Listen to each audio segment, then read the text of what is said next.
प्रधानमंत्री जी से अनुरोध करता हूं कि वह इस विषय पर अपने विचार सदन को साझा करें।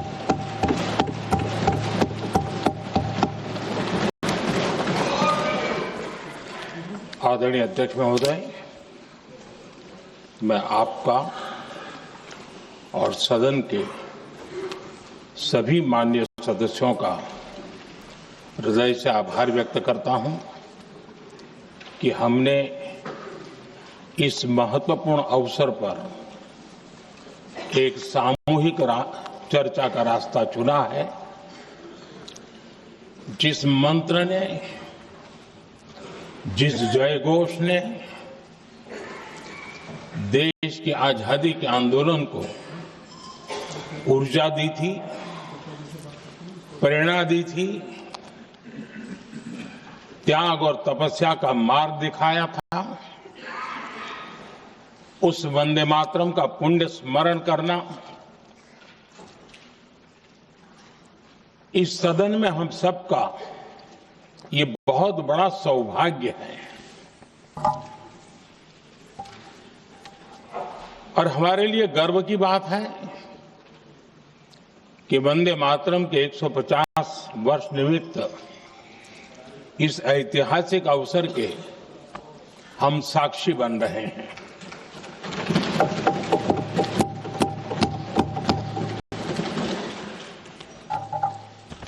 एक ऐसा कालखंड जो हमारे सामने इतिहास की अनगिनत घटनाओं को अपने सामने लेकर के आता है। ये चर्चा सदन की प्रतिबद्धता को तो प्रकट करेंगी, लेकिन आने वाली पीढ़ियों के लिए भी, दर पीढ़ी के लिए भी ये शिक्षा का कारण बन सकती है अगर हम सब मिलकर के इसका सदुपयोग करें तो। आदरणीय अध्यक्ष जी, एक ऐसा कालखंड है जब इतिहास के कई प्रेरक अध्याय फिर से हमारे सामने उजागर हुए हैं। अभी अभी हमने हमारे संविधान के 75 वर्ष गौरवपूर्व मनाए हैं। आज देश सरदार वल्लभ भाई पटेल की और भगवान बिरसा मुंडा की 150वीं जयंती भी मना रहा है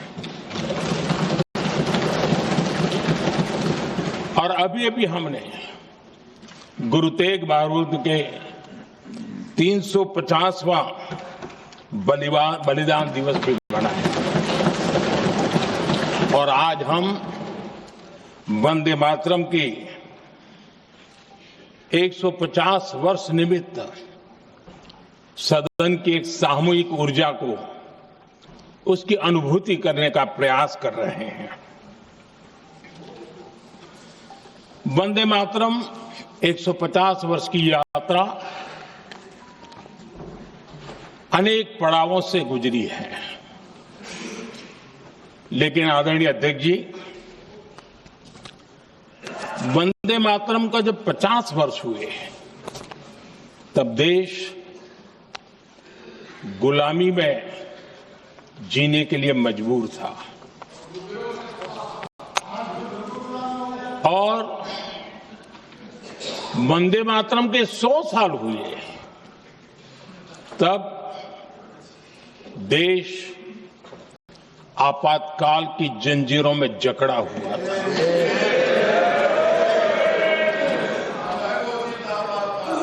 जब वंदे मातरम 100 साल के अत्यंत उत्तम पर्व था, तब भारत के संविधान का गला घोंट दिया गया था।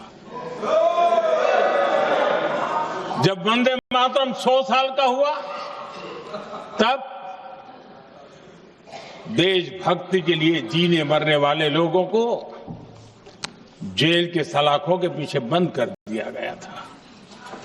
जिस वंदे मातरम के गीत ने देश को आजादी की ऊर्जा दी थी, उसके जब 100 साल हुए तो दुर्भाग्य से एक काला कालखंड हमारे इतिहास में उजागर हो गया। हम लोकतंत्र के गिरोह में थे।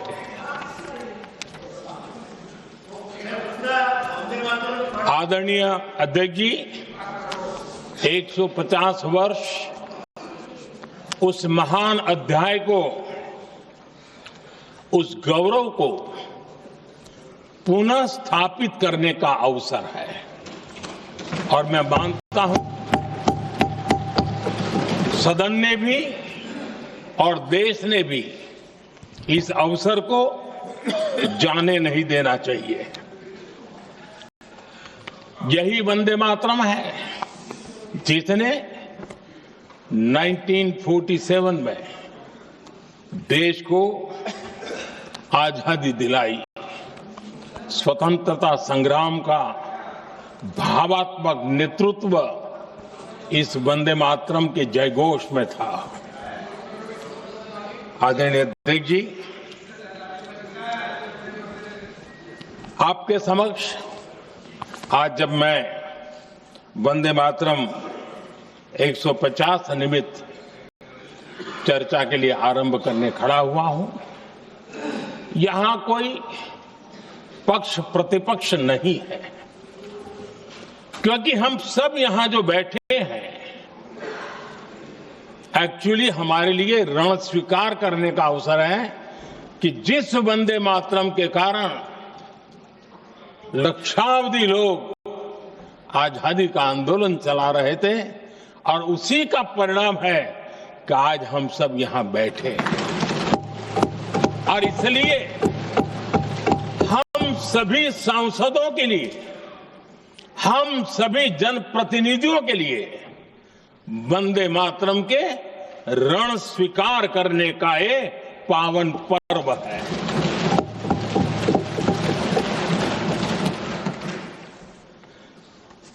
और इससे हम प्रेरणा लेकर के वंदे मातरम की जिस भावना ने देश की आजादी का जंग लड़ा, उत्तर दक्षिण पूर्व पश्चिम पूरा देश एक स्वर से वंदे मातरम बोल के आगे बढ़ा। फिर से एक बार अवसर है, आओ हम सब मिल के चले, देश को साथ लेके चले। आजादी के दीवानों ने जो सपने देखे थे उन सपनों को पूरा करने के लिए वंदे मातरम 150 हम सबकी प्रेरणा बने, हम सबकी ऊर्जा बने और देश आत्मनिर्भर बने। 2047 में विकसित भारत बना करके हम रहे, इस संकल्प को दोहराने के लिए ये वंदे मातरम हमारे लिए एक बहुत बड़ा अवसर है।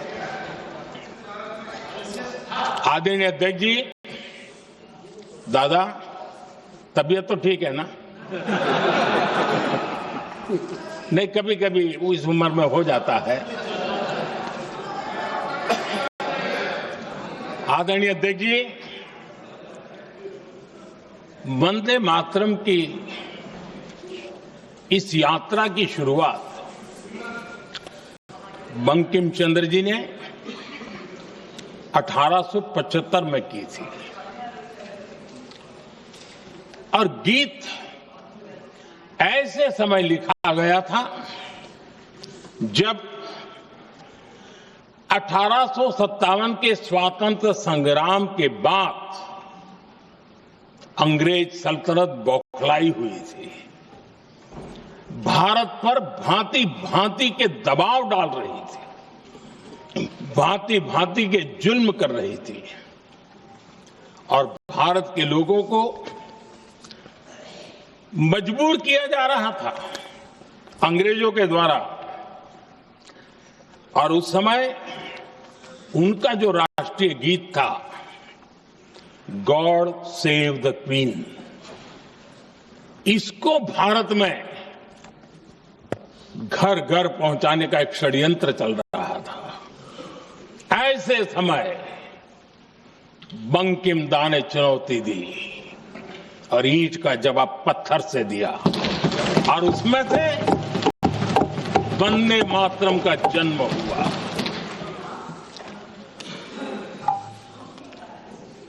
इसके कुछ वर्ष बाद 1882 में जब उन्होंने आनंद मठ लिखा तो इस गीत का उसमें समावेश किया गया। आदरणीय अध्यक्ष जी, वंदे मातरम ने उस विचार को पुनर्जीवित किया था जो हजारों वर्ष से भारत की रग रग में रचा बसा था।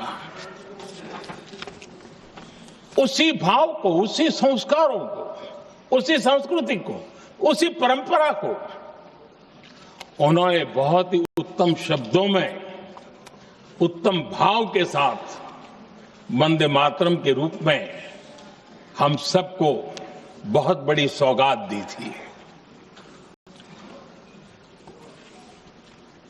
वंदे मातरम ये सिर्फ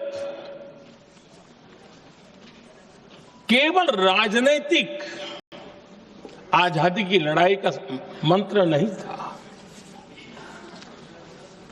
सिर्फ हम अंग्रेज जाए और हम खड़े हो जाए, अपने राह पर चले, इतने मात्र तक वंदे मातरम प्रेरित नहीं करता था, उससे कहीं आगे था। आजादी की लड़ाई इस मातृभूमि को मुक्त कराने का भी जंग था। अपनी मां भारती को उन बेड़ियों से मुक्ति दिलाने का एक पवित्र जंग था। और वंदे मातरम की पृष्ठभूमि हम देखें, उसके संस्कार सरिता देखें, तो हमारे यहां वेद काल से एक बात बार बार हमारे सामने आई है। जब वंदे मातरम कहते हैं तो वही वेद काल की बात हमें याद आती है। वेद काल से कहा गया है, माता भूमि ही पुत्रो अहम पृथिव्याः, अर्थात ये भूमि मेरी माता है और मैं पृथ्वी का पुत्र हूं। आदरणीय अध्यक्ष जी, यही वो विचार है जिसको प्रभु श्री राम ने भी लंका के वैभव को छोड़ते हुए कहा था, जननी जन्मभूमिश्च स्वर्गादपि गरीयसी। वंदे मातरम यही महान सांस्कृतिक परंपरा का एक आधुनिक अवतार है। आदरणीय अध्यक्ष जी, बंकिम दा ने जब वंदे मातरम की रचना की तो स्वाभाविक ही वो स्वतंत्रता आंदोलन का स्वर बन गया। पूरब से पश्चिम, उत्तर से दक्षिण, वंदे मातरम हर भारतीय का संकल्प बन गया। इसलिए वंदे मातरम की स्तुति में लिखा गया था, मातृभूमि स्वतंत्रता की वेदिका पर मदोमय, मातृभूमि स्वतंत्रता की वेदिका पर मोदमय, स्वार्थ का बलिदान है यह शब्द है वंदे मातरम। है सजीवन मंत्र भी, यह विश्व विजयी मंत्र भी, शक्ति का आह्वान है यह शब्द वंदे मातरम। उष्ण शोणित से लिखो, वक्ष स्थली को चीर कर, वीर का अभिमान है यह शब्द वंदे मातरम।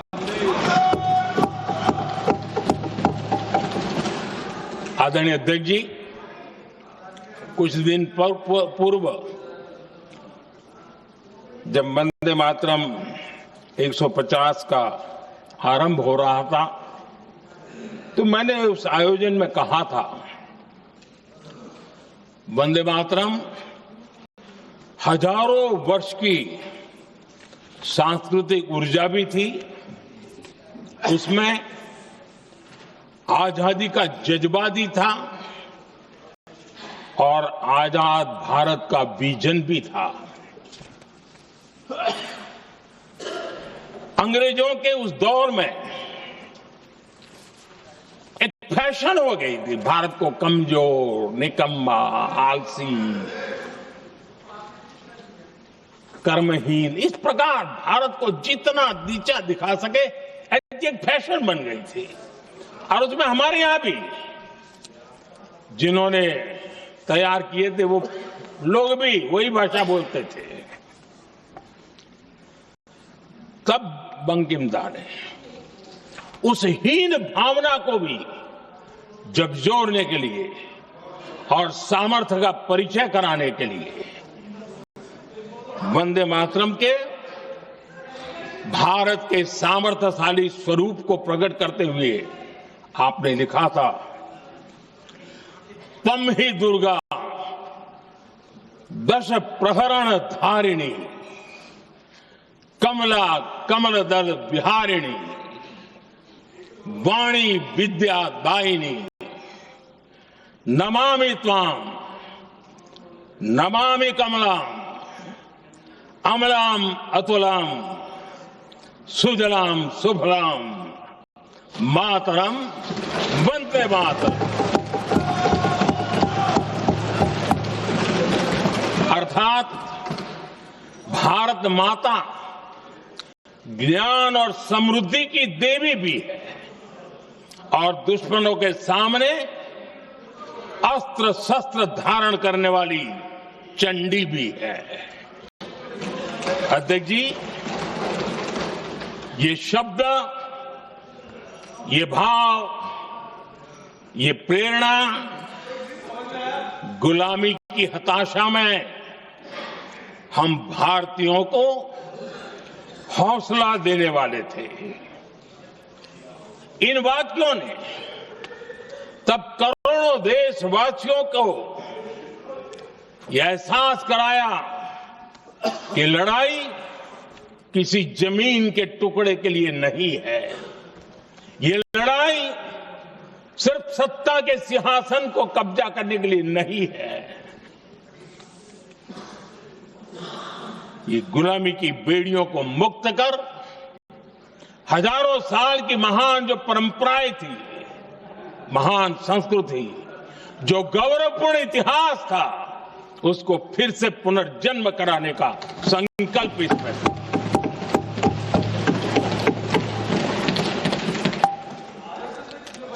आदरणीय अध्यक्ष जी,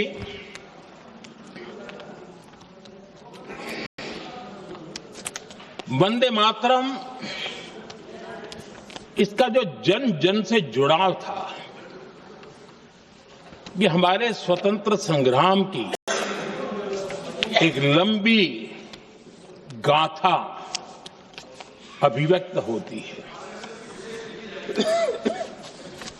आदरणीय अध्यक्ष जी, जब भी जैसे किसी नदी की चर्चा होती है, चाहे सिंधु हो, सरस्वती हो, कावेरी हो, गोदावरी हो, गंगा हो, यमुना हो, उस नदी के साथ एक सांस्कृतिक धारा प्रवाह, एक विकास यात्रा का धारा प्रवाह, एक जन जीवन की यात्रा का प्रवाह उसके साथ जुड़ जाता है। लेकिन क्या कभी किसी ने सोचा है कि आजादी जंग के हर पड़ाव, वो पूरी यात्रा वंदे मातरम की भावनाओं से गुजरता था, उसके तट पर पल्लवित होता था। ऐसा भाव काव्य शायद दुनिया में कहीं उपलब्ध नहीं होगा। आदरणीय अध्यक्ष जी,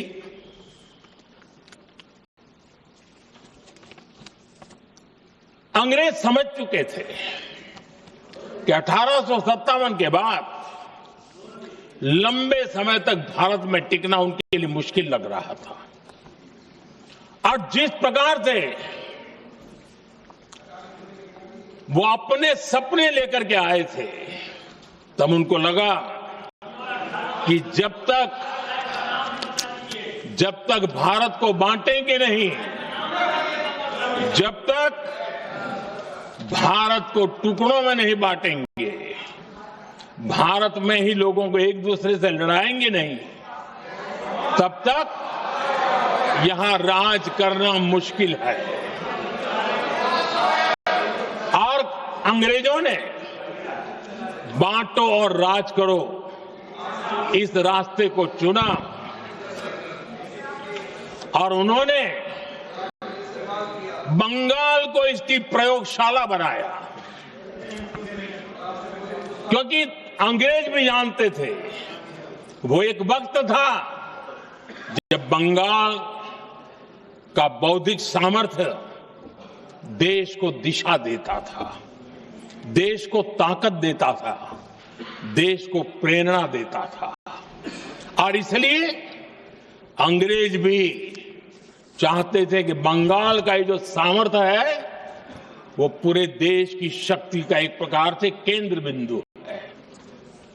और इसलिए अंग्रेजों ने सबसे पहले बंगाल के टुकड़े करने की दिशा में काम किया।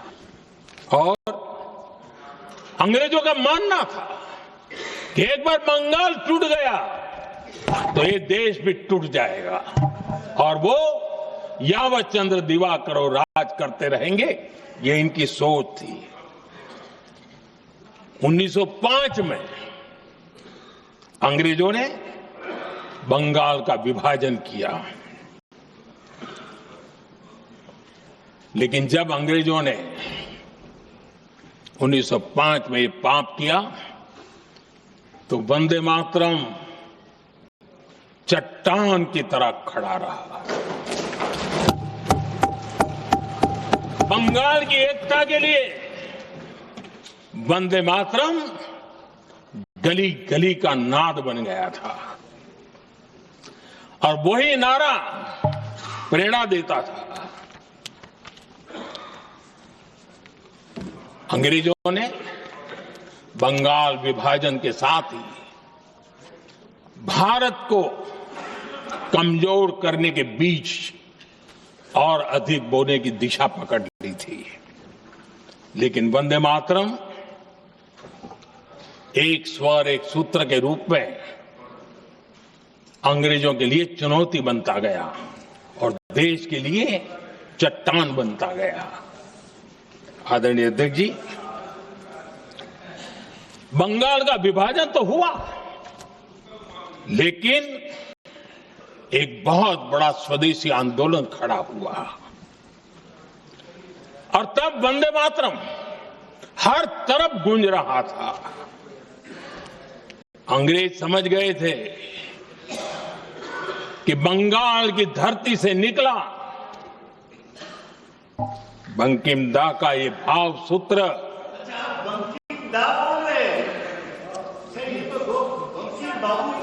बंकिम बाबू बोले। अच्छा, थैंक यू। आपकी भावनाओं के लिए मैं आदर करता हूं। बंकिम बाबू ने थैंक यू दादा, थैंक यू। हाँ, आपको तो दादा कह सकता हूं ना, वरना उसमें भी आपको इतराज हो जाएगा। बंकिम बाबू ने ये जो भाव विश्व तैयार किया था, उनके भाव गीत के द्वारा उन्होंने अंग्रेजों को हिला दिया और अंग्रेजों ने देखिए कितनी कमजोरी होगी और इस गीत की ताकत कितनी होगी। अंग्रेजों ने उसको कानूनी रूप से प्रतिबंध लगाने के लिए मजबूर होना पड़ा था। गाने पर सजा, छापने पर सजा, इतना ही नहीं, वंदे मातरम शब्द बोलने पर भी सजा। इतने कठोर कानून लागू कर दिए गए थे। हमारे देश की आजादी के आंदोलन में सैकड़ों महिलाओं ने नेतृत्व किया, लक्षावधि महिलाओं ने योगदान दिया। एक घटना का मैं जिक्र करना चाहता हूं।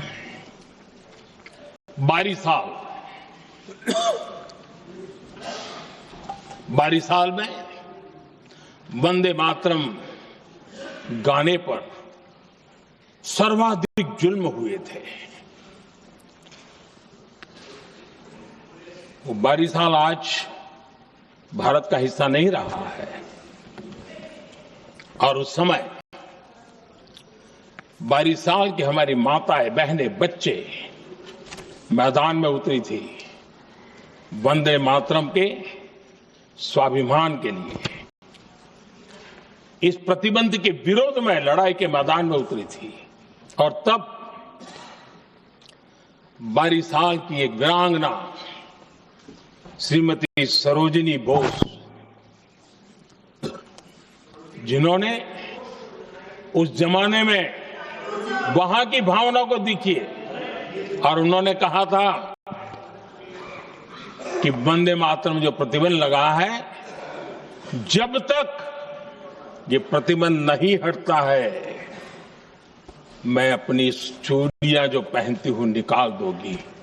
भारत में वो एक जमाना था, चूड़ी निकालना यानी महिला के जीवन की एक बहुत बड़ी घटना हुआ करती, लेकिन उनके लिए वंदे मातरम की वो भावना थी। उन्होंने अपनी सोने की चूड़ियां, जब तक वंदे मातरम प्रतिबंध नहीं हटेगा मैं दोबारा नहीं धारण करूंगी, ऐसा बड़ा व्रत ले लिया था। हमारे देश के बालक भी पीछे नहीं रहे थे। उनको कोड़े की सजा होती थी, छोटी छोटी उम्र में उनको जेल में बंद कर दिया जाता। और उन दिनों खास करके बंगाल की गलियों में लगातार वंदे मातरम के लिए प्रभात फेरियां निकलती थी।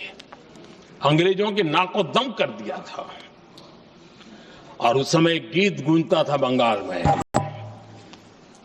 जाए जावे जीवोनो चोले, जाए जावे जीवोनो चोले, जोगो तो माजे तोमार काजे वंदे मातरम बोले। अर्थात हे मां, संसार में तुम्हारा काम करते और वंदे मातरम कहते जीवन भी चला जाए तो वो जीवन भी धन्य है। ये बंगाल की गलियों में बच्चे कह रहे हैं। ये गीत उन बच्चों की हिम्मत का स्वर था और उन बच्चों की हिम्मत ने देश को हिम्मत दी थी। बंगाल की गलियों से निकली आवाज देश की आवाज बन गई थी।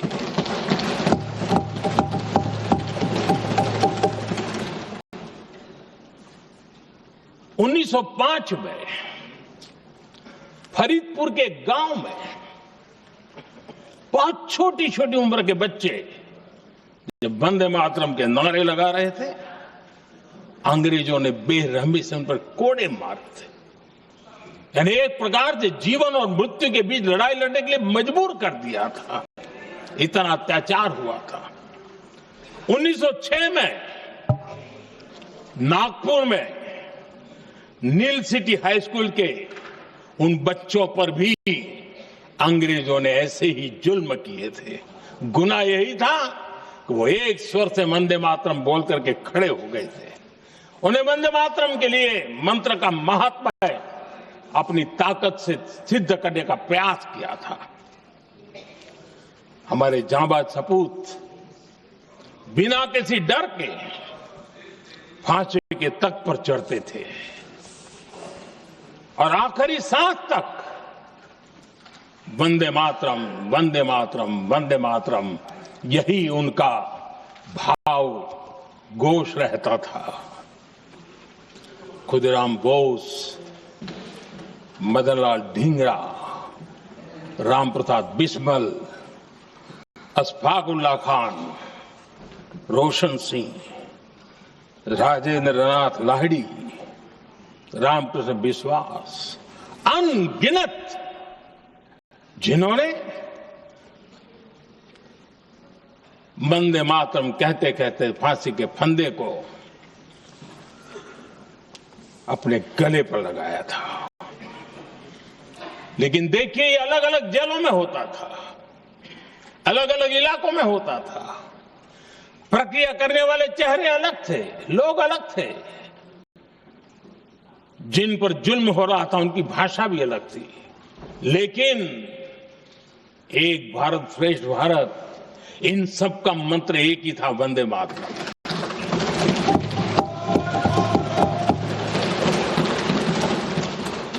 चटगांव की स्वराज क्रांति, जिन युवाओं ने अंग्रेजों को चुनौती दी, वे भी इतिहास के चमकते हुए नाम है।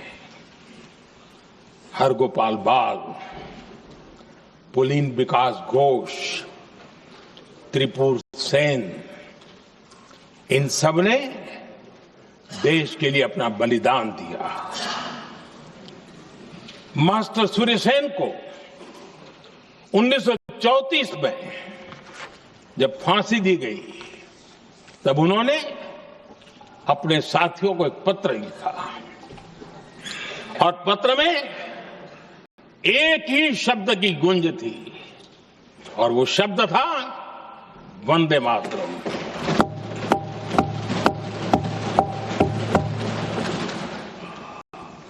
आदरणीय अध्यक्ष जी, हम देशवासियों को गर्व होना चाहिए। दुनिया के इतिहास में कहीं पर भी ऐसा कोई काव्य नहीं हो सकता, ऐसा कोई भावगीत नहीं हो सकता जो सदियों तक एक लक्ष्य के लिए कोटि कोटि जनों को प्रेरित करता हो और जीवन आहूत करने के लिए निकल पड़ते हो। दुनिया में ऐसा कोई भावगीत नहीं हो सकता जो वंदे मातरम। पूरे विश्व को पता होना चाहिए कि गुलामी के कालखंड में भी ऐसे लोग हमारे यहां पैदा होते थे जो इस प्रकार के भावगीत की रचना कर सकते थे। ये विश्व के लिए अजूबा है।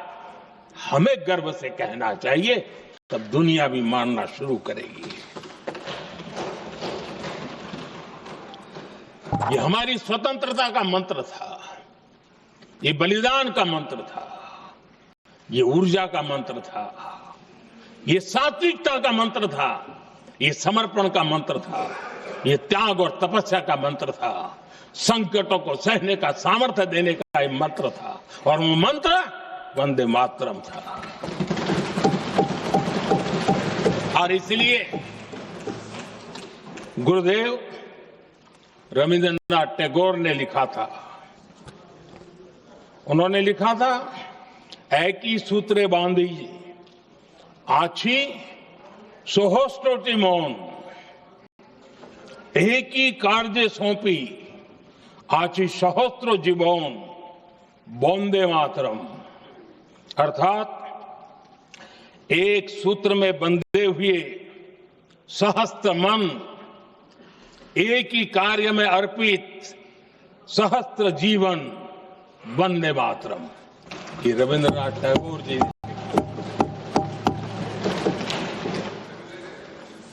आदरणीय अध्यक्ष जी, उसी कालखंड में वंदे मातरम की रिकॉर्डिंग दुनिया के अलग अलग भागों में पहुंची और लंदन में जो क्रांतिकारियों की एक प्रकार से तीर्थ भूमि बन गया था, वो लंदन का इंडिया हाउस, वीर सावरकर जी ने वहां वंदे मातरम गीत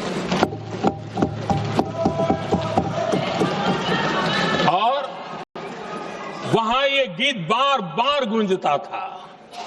देश के लिए जीने मरने वालों के लिए वो एक बहुत बड़ा प्रेरणा का अवसर रहता था।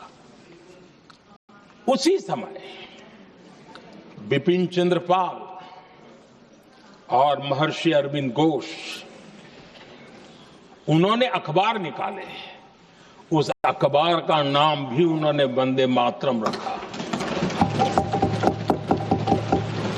यानी डगर डगर पर अंग्रेजों की नींद हराम करने के लिए वंदे मातरम काफी हो जाता था और इसलिए उन्होंने इस नाम रखा। अंग्रेजों ने अखबारों पर रोक लगा दी तो मैडम भीकाजी कामा ने पेरिस में एक अखबार निकाला और उसका नाम उन्होंने वंदे मातरम रखा। आदरणीय अध्यक्ष जी, वंदे मातरम ने भारत को स्वावलंबन का रास्ता भी दिखाया। उस समय माचिस की डिबिया, मैच बॉक्स, वहां से लेकर के बड़े बड़े शिप, उस पर भी वंदे मातरम लिखने की परंपरा बनी और बाहरी कंपनियों को चुनौती देने का एक माध्यम बन गया, स्वदेशी का एक मंत्र बन गया। आजादी का मंत्र स्वदेशी के मंत्र की तरफ विस्तार होता गया। आदरणीय अध्यक्ष जी, मैं एक और घटना का जिक्र भी करना चाहता हूं।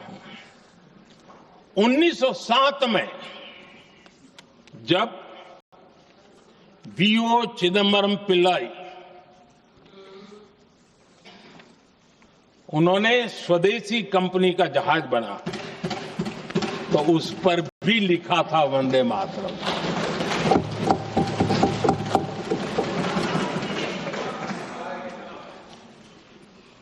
राष्ट्र कवि सुब्रमण्य भारती ने वंदे मातरम को तमिल में अनुवाद किया, स्तुति गीत लिखे। उनके कई तमिल देशभक्ति गीतों में वंदे मातरम की श्रद्धा साफ साफ नजर आती है। शायद सभी लोगों को, हो सकता है तमिलनाडु के लोगों को पता हो, लेकिन सभी लोगों को ये बात का पता ना हो कि भारत का ध्वज गीत वी सुब्रमण्यम भारती ने ही लिखा था। उस ध्वज गीत का वर्णन, जिस पर वंदे मातरम लिखा हुआ था, तमिल में इस ध्वज गीत का शीर्षक था ताइन माणी कोड़ी पारिल, तालंदु पणिंदु पुलहिंद्रु वारिल। अर्थात देश प्रेमियों, दर्शन कर लो, सविनय अभिनंदन कर लो, मेरी मां की दिव्य ध्वजा का वंदन कर लो।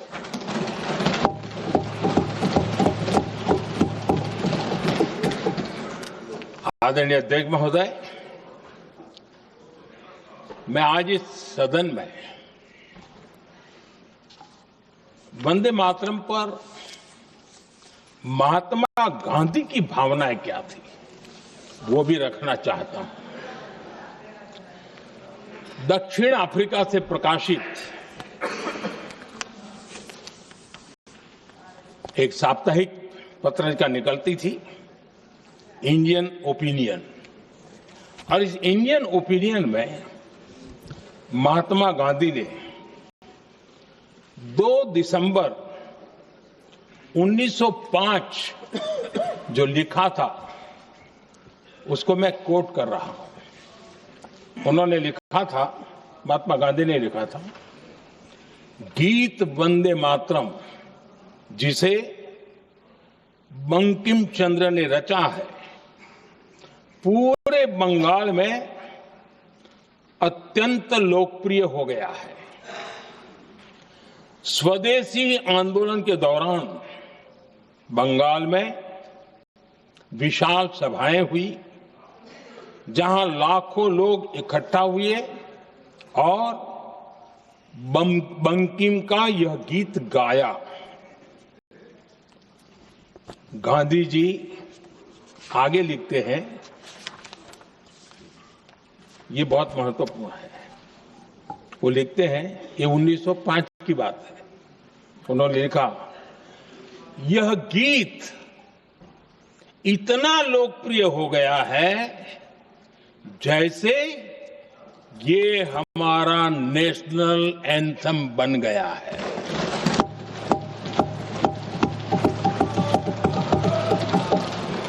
इसकी भावनाएं महान है और यह अन्य राष्ट्रों के गीतों से अधिक मधुर है। इसका एकमात्र उद्देश्य हमें देशभक्ति की भावना जगाना है। यह भारत को मां के रूप में देखता है और उसकी स्तुति करता है। अध्यक्ष जी,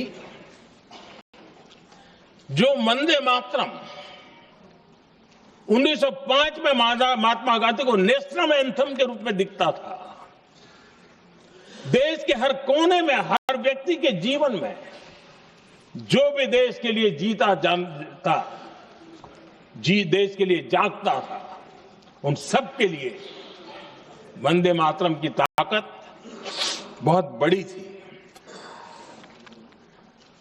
वंदे मातरम इतना महान था, जिसकी भावना इतनी महान थी,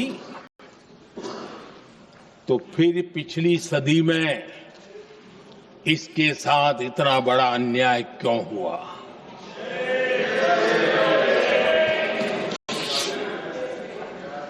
वंदे मातरम के साथ विश्वासघात क्यों हुआ?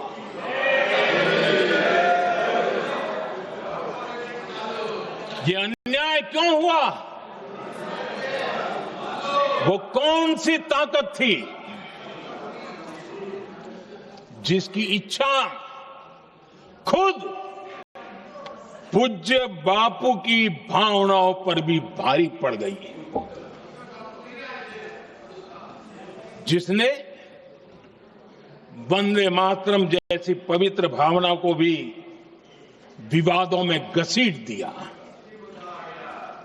मैं समझता हूं कि आज जब हम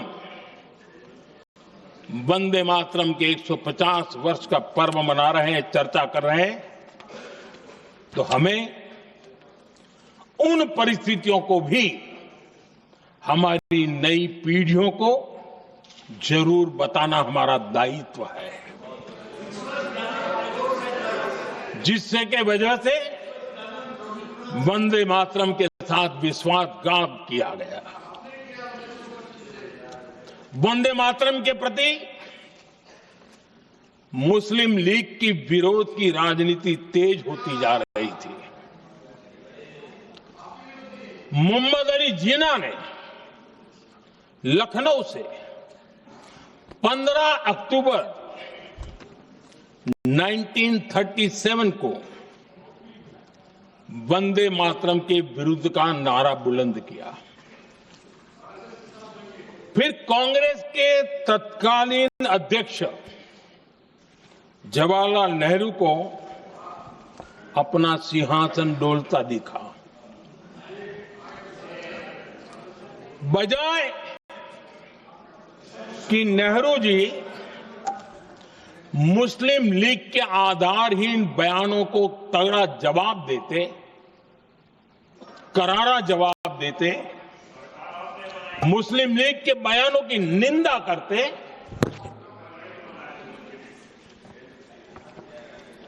और वंदे मातरम के प्रति खुद की भी और कांग्रेस पार्टी की भी निष्ठा को प्रकट करते हैं। लेकिन उल्टा हुआ। वो ऐसा क्यों कर रहे, वो तो पूछा ही नहीं, न जाना। लेकिन उन्होंने वंदे मातरम की ही पड़ताल शुरू कर दी। जिन्ना के विरोध के 5 दिन बाद ही 20 अक्टूबर को नेहरू जी ने नेताजी सुभाष बाबू को चिट्ठी लिखी। उस चिट्ठी में जिन्ना की भावना से नेहरू जी अपनी सहमति जताते हुए कि वंदे मातरम की, ये जो उन्होंने सुभाष बाबू को लिखा है, वंदे मातरम की आनंद मठ वाली पृष्ठभूमि मुसलमानों को इरिटेट कर सकती है। मैं नेहरू जी का कोट पढ़ता हूं। नेहरू जी कहते हैं, मैंने वंदे मातरम गीत का बैकग्राउंड पढ़ा है। नेहरू जी फिर लिखते हैं, मुझे लगता है कि ये जो बैकग्राउंड है इससे मुस्लिम भड़केंगे। साथियों, इसके बाद कांग्रेस की तरफ से बयान आया कि 26 अक्टूबर से कांग्रेस कार्य समिति की एक बैठक कोलकाता में होगी, जिसमें वंदे मातरम के उपयोग की समीक्षा की जाएगी। बंकिम बाबू का बंगाल, बंकिम बाबू का कोलकाता, और उसको चुना गया और वहां पर समीक्षा करना तय किया। पूरा देश हतप्रभ था, पूरा देश हैरान था। पूरे देश में देशभक्तों ने इस प्रस्ताव के विरोध में देश के कोने कोने में प्रभात फेरियां निकाली, वंदे मातरम गीत गाया। लेकिन देश का दुर्भाग्य कि 26 अक्टूबर को कांग्रेस ने वंदे मातरम पर समझौता कर लिया।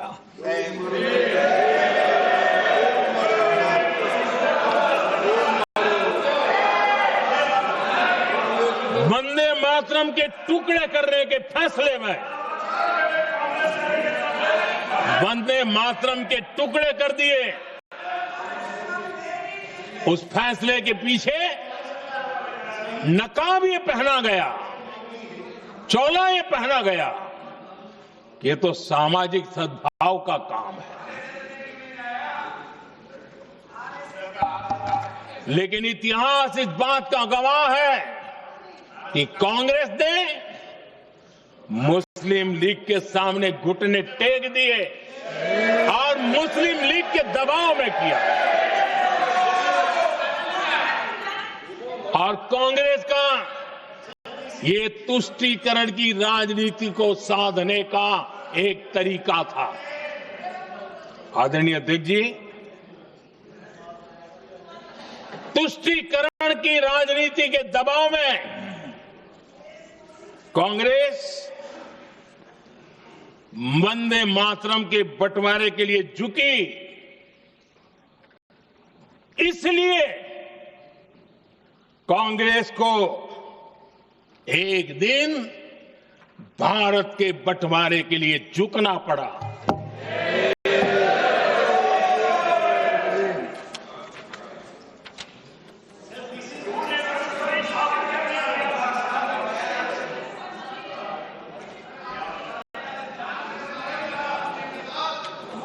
मुझे लगता है कांग्रेस ने आउटसोर्स कर दिया है।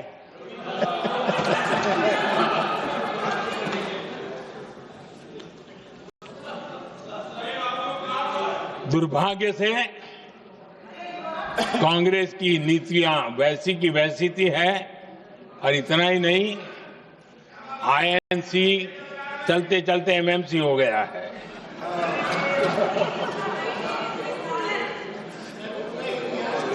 आज भी कांग्रेस और उसके साथी और जिन जिन के नाम साथ कांग्रेस जुड़ा हुआ है, सब वंदे मातरम पर विवाद खड़ा करने की कोशिश करते हैं। आदरणीय अध्यक्ष महोदय, किसी भी राष्ट्र का चरित्र, उसकी जीवटता,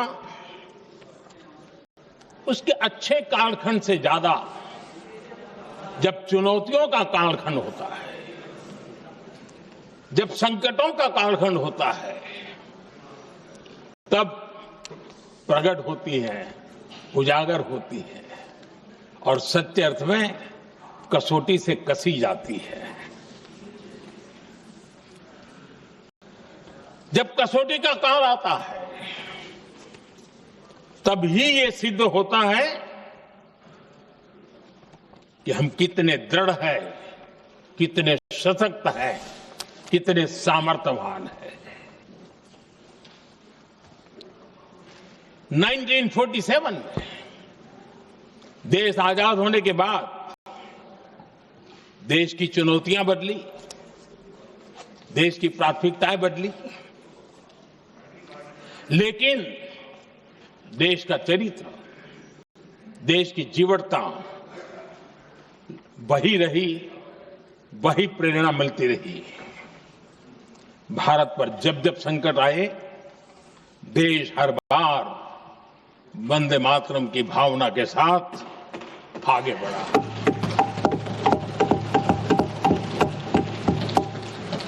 बीच का कालखंड कैसा गया जाने दो, लेकिन आज भी 15 अगस्त 26 जनवरी की जब बात आती है, हर घर तिरंगा की बात आती है, चारों तरफ वो भाव दिखता है, तिरंगे झंडे फहराते। एक जमाना था जब देश पर खाद्य का संकट आया, वही वंदे मातरम का भाव था। मेरे देश के किसानों ने अंदर के भंडार भर दिए और इसके पीछे भाव वही है, वंदे मातरम। जब देश की आजादी को कुचलने की कोशिश हुई, संविधान के पीठ पे छुरा भोंक दिया गया, आपातकाल थोप दिया गया, यही वंदे मातरम की ताकत थी कि देश खड़ा हुआ और परास्त करके रहा। देश पर जब भी युद्ध थोपे गए, देश को जब भी संघर्ष की नौबत आई, यही वंदे मातरम का भाव था। देश का जवान सीमाओं पर अड़ गया और मां भारती का झंडा फहराता रहा, विजय श्री प्राप्त कर। कोरोना जैसे वैश्विक महासंकट आया, यही देश उसी भाव से खड़ा हुआ, उसको भी परास्त करके आगे बढ़ गया। आदरणीय अध्यक्ष जी, यह राष्ट्र की शक्ति है, यह राष्ट्र को भावनाओं से जोड़ने वाला सामर्थ्यवान एक ऊर्जा प्रवाह है, ये चेतना प्रवाह है, ये संस्कृति की अविरल धारा का प्रतिबिंब है, उसका प्रकटीकरण है। ये वंदे मातरम हमारे लिए सिर्फ स्मरण करने का काल नहीं, एक नई ऊर्जा, नई प्रेरणा का लेने का काल बन जाए और हम उसके लिए प्रति समर्पित होते चले। और मैंने पहले कहा, हम लोगों पर तो कर्ज है वंदे मातरम का। वही वंदे मातरम है जिसने वो रास्ता बनाया, जिस रास्ते से हम यहां पहुंचे हैं, और इसलिए हमारा कर्ज बनता है।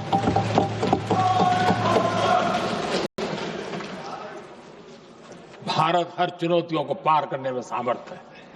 वंदे मातरम के भाव की वो ताकत है। वंदे मातरम ये सिर्फ गीत या भावगीत नहीं, ये हमारे लिए प्रेरणा है। राष्ट्र के प्रति कर्तव्यों के लिए हमें झकझोरने वाला काम है और इसलिए हमें निरंतर इसको करते रहना होगा। हम आत्मनिर्भर भारत का सपना लेकर के चल रहे हैं, इसको पूरा कर रहे हैं। वंदे मातरम हमारी प्रेरणा है। हम स्वदेशी आंदोलन को ताकत देना चाहते हैं। समय बदला होगा, रूप बदले होंगे, लेकिन पूज्य गांधी ने जो भाव व्यक्त किया था, उस भाव की ताकत आज भी मौजूद है और वंदे मातरम हमें जोड़ता है। देश के महापुरुषों का सपना था स्वतंत्र भारत का। देश की आज की पीढ़ी का सपना है समृद्ध भारत का। आजाद भारत का सपने को सिंचा था वंदे भारत की भावना है, वंदे मातरम की भावना ने। समृद्ध भारत के सपने को सींचेगा वंदे मातरम की भावना। उसी भावना को लेकर के हमें आगे चलना है और हमें आत्मनिर्भर भारत बनाना। 2047 में देश विकसित भारत बन के रहे। अगर आजादी के 50 साल पहले कोई आजाद भारत का सपना देख सकता था, तो 25 साल पहले हम भी तो समृद्ध भारत का सपना देख सकते हैं, विकसित भारत का सपना देख सकते हैं। और इस सपने के लिए अपने आप को खपा भी सकते हैं। इसी मंत्र, इसी संकल्प के साथ वंदे मातरम हमें प्रेरणा देता रहे, वंदे मातरम का हम रण स्वीकार करें, वंदे मातरम की भावना को लेकर के चले, देशवासियों को साथ लेकर के चले, हम सब मिलकर के चले, इस सपने को पूरा करें। इसी एक भाव के साथ ये चर्चा का आज आरंभ हो रहा है। मुझे पूरा विश्वास है कि दोनों सदनों में देश के अंदर वो भाव भरने वाला कारण बनेगा, देश को प्रेरित करने वाला कारण बनेगा, देश की नई पीढ़ी को ऊर्जा देने का कारण बनेगा। इन्हीं शब्दों के साथ आपने मुझे अवसर दिया, मैं आपका बहुत बहुत आभार व्यक्त करता हूं। बहुत बहुत धन्यवाद। वंदे मातरम, वंदे मातरम, वंदे मातरम।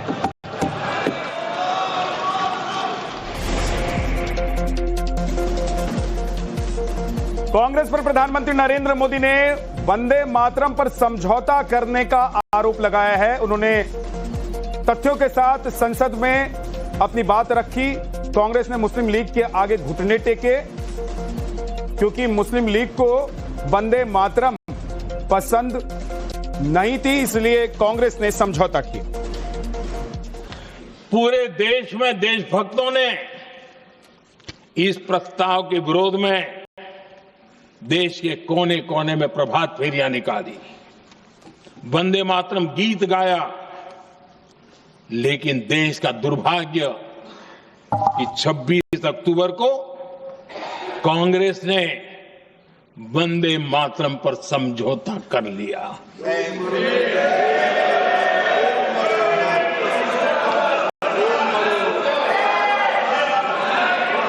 वंदे मातरम के टुकड़े करने के फैसले में, वंदे मातरम के टुकड़े कर दिए। उस फैसले के पीछे नकाब ये पहना गया, चोला ये पहना गया। ये तो सामाजिक सद्भाव का काम है।